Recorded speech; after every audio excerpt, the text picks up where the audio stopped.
Who in here is Thai? Asks this reporter. I am. Almost every single one replies. More than a dozen men crammed into a room, filmed by Thailand's Channel 3. Just one fisherman is allowed out to buy food. The TV reporter convinces him to let them in.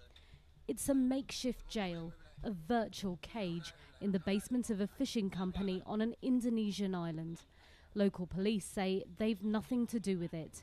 The fishing company detaining them says they've been here only 2 days for questioning, but these men say they've been here 3 months.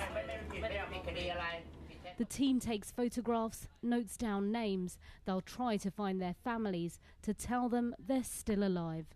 The jail is on Benjina Island in eastern Indonesia, one of many places where Indonesian authorities have recently intercepted boats on charges of illegal fishing.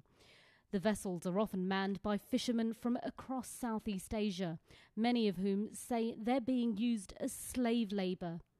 Further west on Ambon Island, a boat was forced into port and the entire crew held for questioning. Among them, Samat Senasuk. Now back home in Thailand, he recounts his nightmarish experience on board the ship.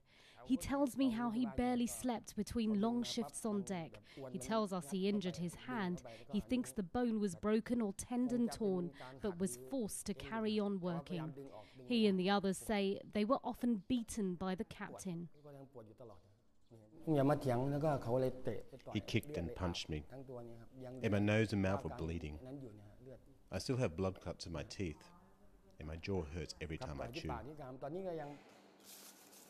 In desperation, he wrote an open letter to the Thai Prime Minister asking for help, signed by dozens of others from neighbouring countries. That got him freed from Indonesian custody and flown to Thailand in March. Samat says he wanted to escape, but told us the captain held on to all the workers' documents. Besides, he says, the captain gave him a seaman's passport with a false name on it, a paper document that can easily be forged. I kept thinking about my family. There were times I was about to jump into the sea to kill myself. My friend held me back, otherwise I'd be dead by now. He breaks down. We give him a moment, but 6 years of abuse has taken its toll.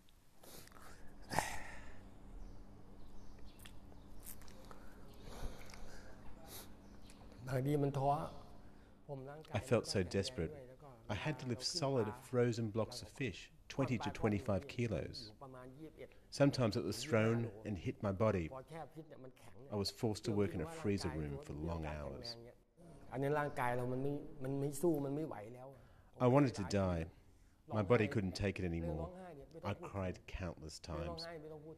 I was doing it for the money. They said, you could have big money. But I ended up in debt, out of nowhere. A commission fee to the agent, a payment for bringing the workers to the boat, paying money to be used as slave labour. Samat has finally got new documents. He's sleeping in a labour rights group's office. With the help of activists here, he's fighting a legal battle for compensation. He won't name the company, fearing he won't be paid, or worse, a backlash. Activists estimate potentially there could be up to 3,000 trafficked victims working on boats in these seas.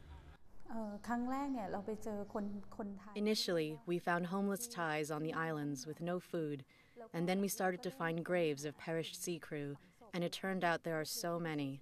On Benjina Island alone, we found more than 70. So we decided to do our best to bring back those who are still alive before they die, just like the others. As well as Thai fishermen, there are workers from Cambodia, Laos and Myanmar. And sure, Samat's story isn't new. We've heard it so many times before, and that is the tragedy. It still goes on. Many of my friends died in Indonesia, and their graves were marked with the wrong names. Like if I died, my grave would not bear my name, but it would bear someone else's.